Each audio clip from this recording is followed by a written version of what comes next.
Comedian Justin Smith is with me today on the show. I'm very excited. You came across my For You page on TikTok, and then I started seeing you on Instagram and all the places. So I was like, I have to talk to this guy because you're funny and I just like your style of comedy. So thank you for your time. I know you've been busy traveling and doing a lot of things. So thanks for hanging out today for a little bit. I really do appreciate it.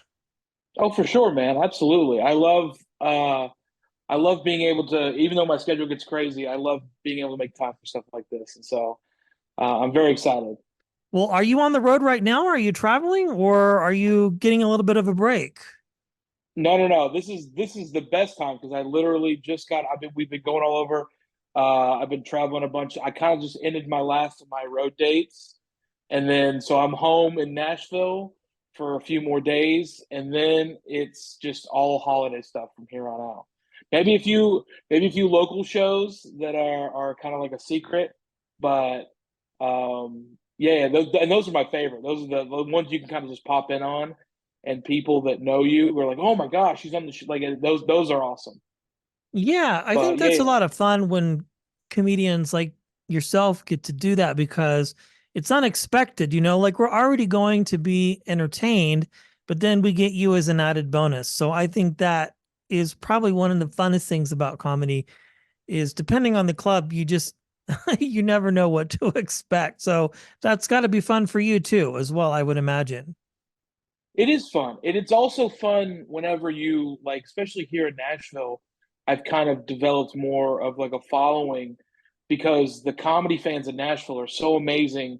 They come out to a lot of like the new material and all the little shows on the kind of on the side. They come out to them, so they already know who you are. So whenever I come out, like normally, like when I was in New York, we would always hear whenever somebody would pop in when they introduce you, there's a little bit of extra oomph from the audience, and that always feels good. And so I always would hear comics get it. And this is the first city that it's not the deafening or even like the crazy, but you can definitely hear the when you come out, there's a little bit more than with just a comic that a lot of people don't necessarily know. So So that little step up feels a little bit better. yeah, no, I can imagine. It's also probably super validating too, as a comedian, to have that extra push. Well, you work in Nashville and you're based there, which I think is very cool, but you have gotten your start traveling and touring, working in New York City. I'm interested to Right. know because I feel like the comedy scene, as you mentioned, in Nashville is really like hit a boom. It's almost on the competitive level as LA, New York. Well, I would say in some rights it really is. So, how has your experience been working there? Are you able to go out and do spots as much and as effectively as you would need to when it comes to working on new material? How has that experience been for you particularly? It's been very good. I've had to kind of change my game since I moved here. Like when I was in Oklahoma, I kind of just took whatever bar show, wherever you could do comedy in a corner somewhere, you would just do it. And then when I moved to New York City, it was all kind of like you kind of found your groove or who you talked to, like who you kind of ran with. Um, and then you just got up wherever you could. You would do, a lot of times in New York, when you were starting, you would do shows like after shows. So they would do a thing called late night where it's like they would do a show and they would just keep the show running, and as long as the audience stayed, you could just do comedy and then keep putting comics up. But here it's been interesting because there's a lot of like obviously Zanies is one of the best clubs in the country. I'd put Zanies in Nashville against any like major independently owned club Oh, for in the sure. country, just because you when you see comics that are theater arena comics, but they still come to Zanies, they still come to the club. That means that something special is happening there. And so there's that, but there's also this very cool scene that I found here. There's a lot of like independently run comedy shows. There's this great one in East Nashville called the Dive Motel. which is like this old vintagey like roadside motel that they've made it kind of like a boutique thing. But every Thursday night, this comic named MK, she's amazing. She runs this great show, and so whenever I go there, I always work out new material. There's a bunch of other. I mean, there's a lot of comics on the east side of Nashville, which is kind of like the more. Sorry about that. Which is kind of like more the like the alternative scene. Like they're doing a lot more fun things over on the other side of town too. So I've kind of found that getting up there too has kind of diversified what I do on stage. And it's kind of crazy because they also love clean comics as well, which I did not think that was going to be the case. I've always like when I was in New York, the Brooklyn scene was they were more like hip comics, and I didn't gel as much when I went to Brooklyn, and so when I got here, they would present that kind of thing. I don't know, is this making sense what I'm It saying? does. Yeah, I totally get it. I'm Okay, tracking with you 100%. I did have questions about that, which I love because you do work clean, which is great.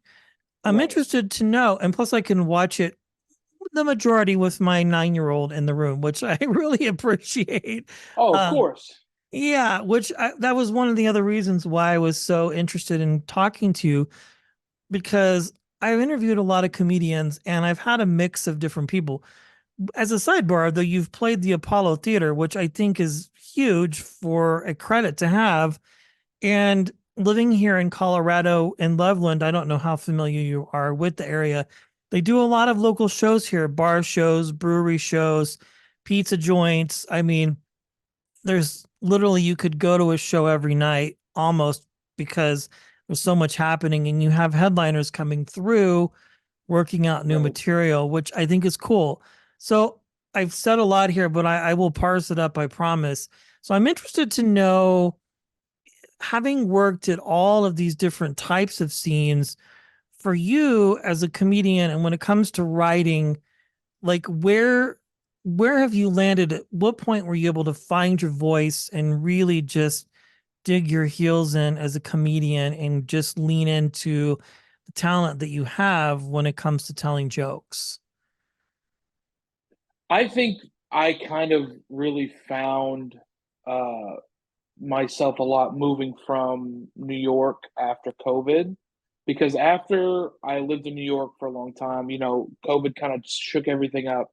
And I found myself, I moved back to Oklahoma, and I was just kind of in this weird place of like, what do I do now?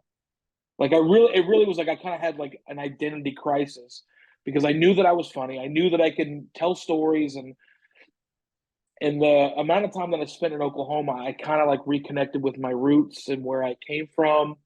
And oddly enough, there was this wonderful woman that grew up down the street from me. Her name was Ginger, and she was a professional storyteller. And I would just do laps. I would get in my car because I'm a cigar smoker, and so I would get in my car and I would do laps around this town that I grew up in, and I would smoke a cigar, and I would just think about all these things that happened to me, and I realized that this is kind of like the method. This is the place that I need to kind of find again. So I've kind of found my style in more being like a storyteller. I mean, Oklahoma's famous for guys like Will Rogers. Uh, this woman that I grew up around, like storytellers and tall tales, and kind of like being kind of like being around a campfire and telling stories. Like it's always been a part of our culture. And so I kind of like, well, I've always been this guy. Even like I actually went to school to be a preacher. So telling stories, even like as far as like parables or telling stories from personal life, it's something I've done my whole life. So it was just kind of like finding that. And then, I mean, some of the best things from my special that I released, the things that people connect to, are all things that I'm like, oh, I never in a million years in New York would have never been able to tell that story because that story is 3 minutes long. And it also takes you trusting me.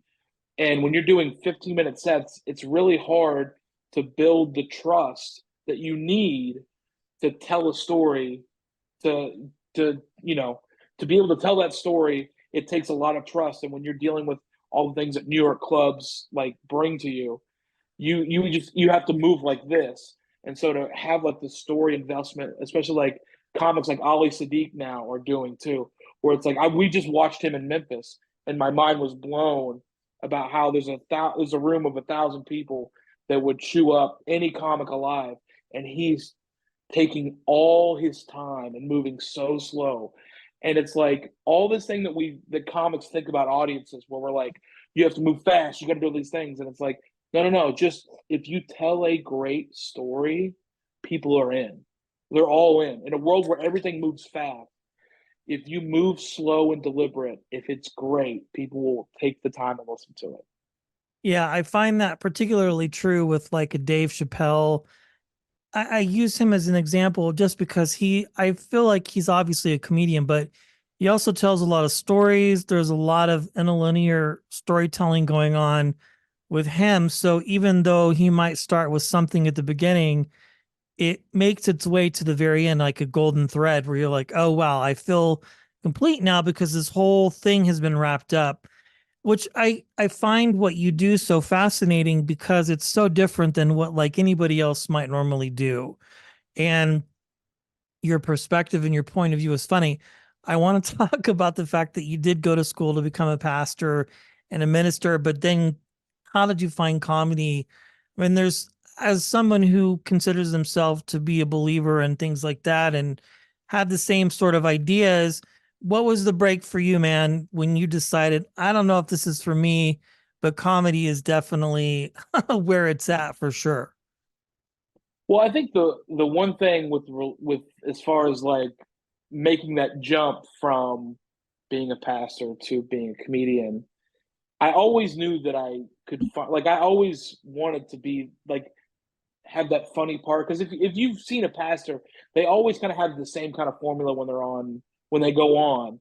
It's funny joke, kind of you Oh yeah, unlock the they're the audience a little perfect bit. comedian. Could be. Which, by the They way, I always had like a little thing about pastors that are always like, "See, I'm funny," and it's like, "Nah, bro, you're about to preach something really serious," and so people come in thinking they're going to get like a tongue lashing from their principal. Like, imagine if you're in high school, your principal comes and goes, "Hey, I need you in my office," and before he suspends you, he goes, "All right, so three nuns walk into a bar." Like that's gonna instantly be way funnier because you think you're gonna get in trouble.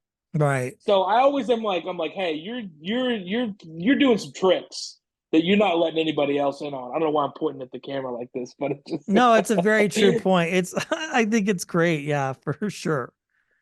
but I do think very much I found myself focusing on that because I always felt that when I was preaching, that the stories that I would tell, or the like being funny, it was kind of one of the purest moments that I would have with people.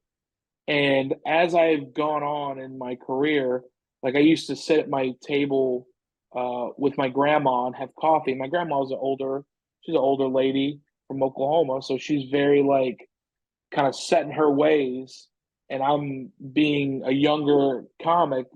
I kind of like the way we see the world doesn't really match up. So I always knew that if I could make her laugh with something she didn't necessarily agree with in the world, I knew that it was funny. And I learned that humor could unlock those things. So, and especially now, I decided that I didn't really want to be divisive. I didn't want to like a lot of comics kind of separate people using these topics, and I found that like laughing and kind of bringing people together was like that was way more fun, and it was kind of like a higher calling. Yeah. And so I decided kind of, and this is a metamorphosis. This was many years of figuring this out, but I think initially it was, when you kind of, and I don't know how many people know what it's like when you become a pastor or you kind of take that leap into becoming a preacher. There's a lot more things that you have to do than just preach. And Right. you don't always get to preach what you feel or how you see the world. You kind of have to, a lot of preachers, not all of them, but some of them have to kind of tailor what they preach to the audience that they're in. because those people, they give to the church, and you kind of have to go with where your flock wants you to go. Sadly, but that's kind of the way it works. But with comedy, it's not really that way. Funny is funny. And so it's always like I kind of found that, oh, if I made people laugh, then that was all that really mattered. And so I kind of found that was kind of like that was the avenue for me. And I still have many friends, oddly enough, that are pastors, youth pastors, worship leaders. Because again, like, you have to think that all the people that I went to college with, that's what they do now. Yeah. So, and they all, by the way, it's very funny. All of them think they can do what I can do. And Yeah, I I'm go, sure. you get eaten alive, bro. Yeah, But I've it's very, heard that's funny. I've heard other comedians talk about that. Pete Holmes in particular, where he still has that connection on certain levels. And he has these people say, "Oh, I could do what you do." And well, he's he's like, good friends with Rob. Is Rob Bell? That's his name, Rob "Yeah." Bell. That yeah. And he's like, "No, you can't. It's not the same thing because those guys have captive audiences and they're not going anywhere. You might be able to be funny. It's like you can be funny with your friends, but can you be funny in front of people who don't know you and who have never been around you and who don't get your sense of humor? So I have to know, maybe not. Like, I think I can be fun. My 9-year-old thinks I'm funny, but I couldn't get up in front of a group of people and tell jokes. I don't think that's not the same thing. I think, again, one of those things that's fascinating about what you do. So you make that leap, you start doing comedy. And at what point did you feel confident where you could get up in front of people and people would laugh? Like developing your first 5 minutes, 10 minutes, 15 minutes, like where were you solid? At what time frame did that happen for you? Well, I think when you start, there's always that delusion. There's Yeah. always like you're always in your head think that you're doing better than you actually are. So you really are like, oh man, I'm doing like so good. I think the first guy that ever saw me, that was a friend, he said it wasn't as bad as I thought it was going to be. That was his assessment of what I was doing. And so I think you always kind of in your head think that you're one thing when reality is you have many things you should work on. But I think kind of like finding that, I mean, it's kind of crazy, but eliciting a reaction to from people is kind of like this crazy thing that once you like when you're a comic, it unlocks this thing in you. Because I firmly believe that like in comedy, stand up is one of the craziest art forms because it's the only thing that it's like nuclear, like atomic in reaction. Like most of the times if you go to like see like a band, or you go see music, whatever energy the band puts out when they come out is kind of the same energy that the audience elicits. So it's kind of like a band comes out and they strum a guitar and it's really loud. So the audience knows this is how loud I got to get. So it's always like, no matter how loud, like it just continually raises the level of reaction. So it's kind of like it moves kind of together. But in comedy is the only thing where you can elicit this much. You can come out and say 5 words, and if they're perfectly timed, those 5 little words can make a crowd go boom. Like it's a huge reaction with no energy. So I think that's what I always kind of fell in love with, that you could come out and using something so small can create a reaction that's so big. It's kind of like you're like, oh, it kind of melts your mind the first time that you do it, the first time you get a laugh, and then the first time that you get a huge laugh, and then the first time you get an applause break. Like that, the first applause break is crazy because you laugh so hard that there are no more there's no more energy that can come out of their mouth, so they have to get their hands involved. And you don't even teach them how to do it; they just do it. when you can reach people on like a primal level with such little effort from your end, that'll keep you chasing it for years. Yeah, I So I imagine. think No, no, go I ahead. was gonna say I imagine that would be what fuels you, is that because it's almost validating in a way, it would seem. Oh, for sure. And then that keeps you going until you can kind of like you find your voice, you kind of find what you want to talk about because the goal is when you start be funny. Then you want to be funny consistently. And then it's like, all right, well, now that I'm funny consistently, now it's funny on the cuff and off the cuff. Like and then you want to marry those two where you can't see the lines in any of it.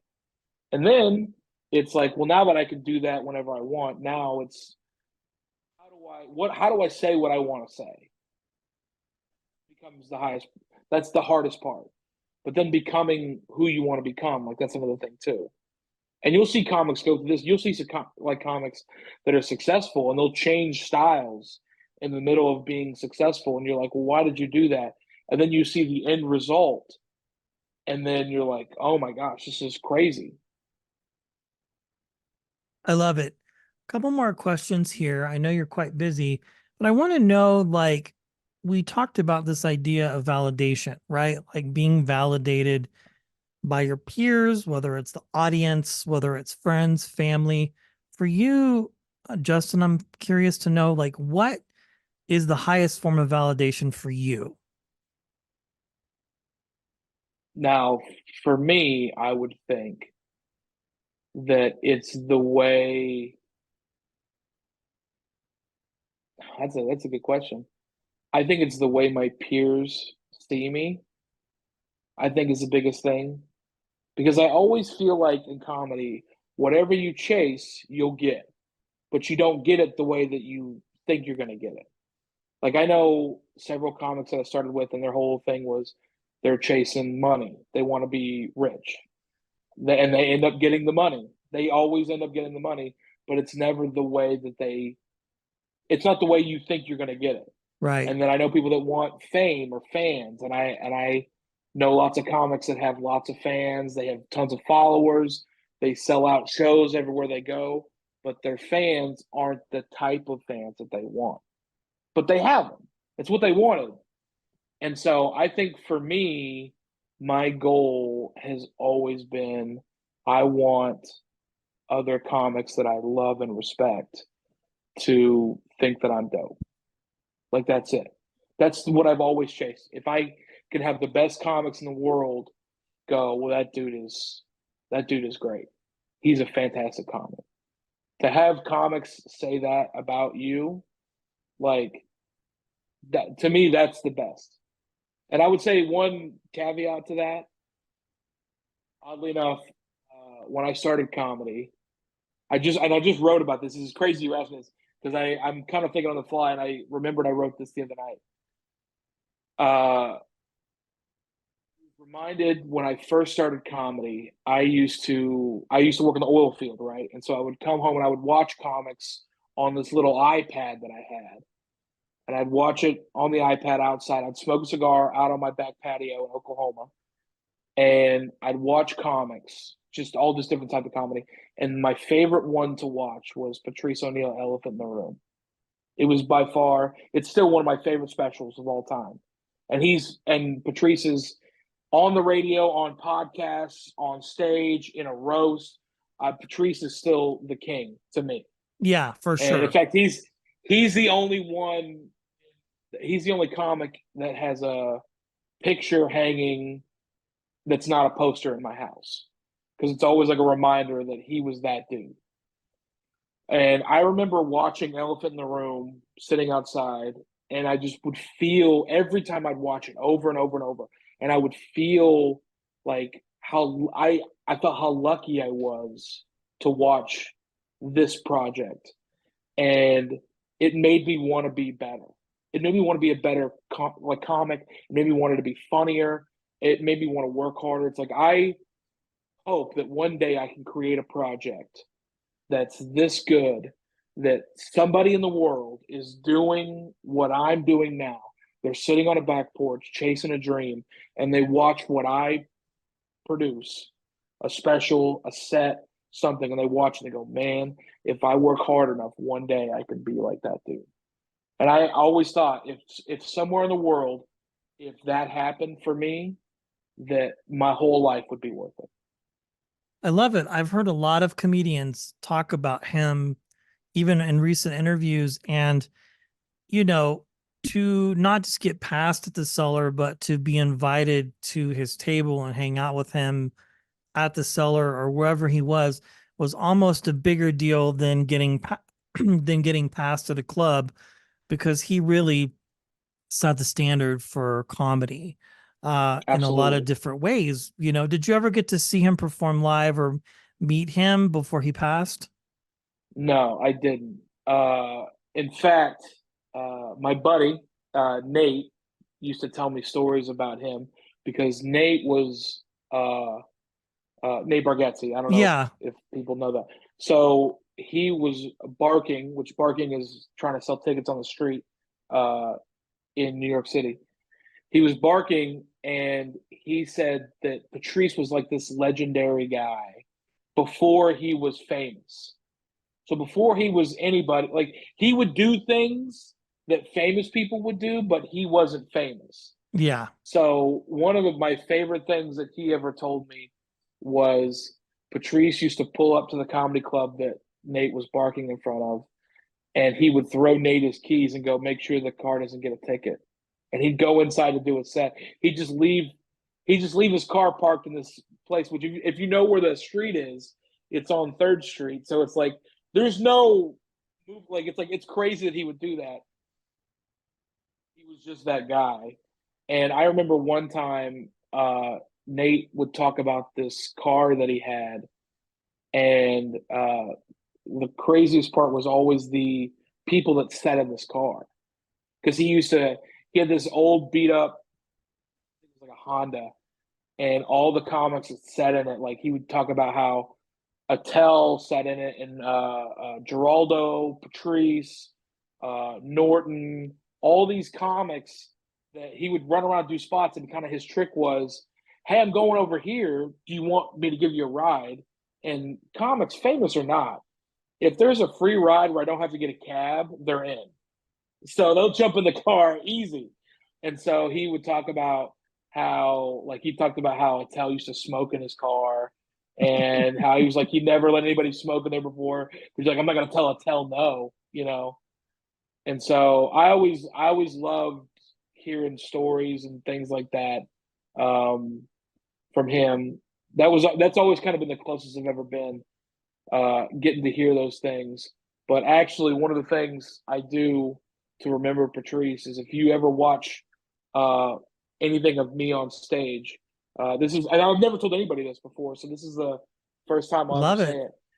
If you watch anything that I do, most sets, I wear two rings.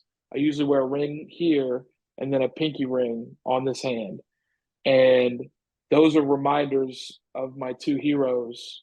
And one of them I wear the pinky ring for Patrice, and then I wear the other ring for Geraldo.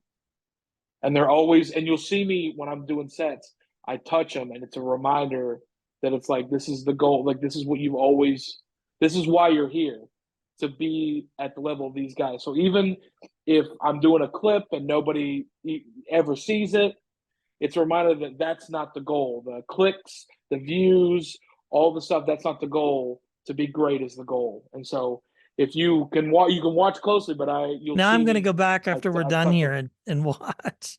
Go do it. Go watch them. It's crazy that nobody's ever asked me about them, but this is a very cool interview. So I was like, oh, this is like a fun thing. So you'll be the first. I've never told that to anybody before, like on camera. So I love it.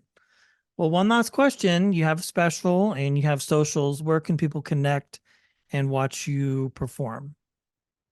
the best place is on Instagram, Justin Smith Comedy. I have a link tree in my bio. It's got my full comedy special on YouTube. It's got links to all my other stuff. Uh, I have the full special, and then I have a link to a set that I just did for Nate Bargetzi's production company, Nate Land. Yep. I did like a 10-minute spot for them too. And right now I got a couple things in the works I'm very excited about. And you can see me on a few dates in his winter tour coming up. I'll be all over the place. I think I have then I've got some headlining dates. I think a few of them in coming up soon. So you can go to my Instagram and I'll have all my dates and stuff too. Yeah, we had Joel Zimmerman on who also did things for him too. So, Oh, uh, absolutely. Joe's great. yeah, Joe's the best. Well, thank you so much. Congratulations on all your success. And if you're ever in the Denver area, would love to come check you out and see you perform live. I appreciate your time, man. This has been really fun. Oh, that's great, man. I hope to come back. The Comedy Fort, it's one of my favorite places. Yeah, I love going to see shows at the Fort. I think they have some of the best. And one of the things that I think is cool is everybody that works there mostly is a comedian. So it's Right. very cool. Thank you so much, man. I appreciate your time. Thank you, bro. Thanks for having me, man. Let's do it again sometime. Absolutely.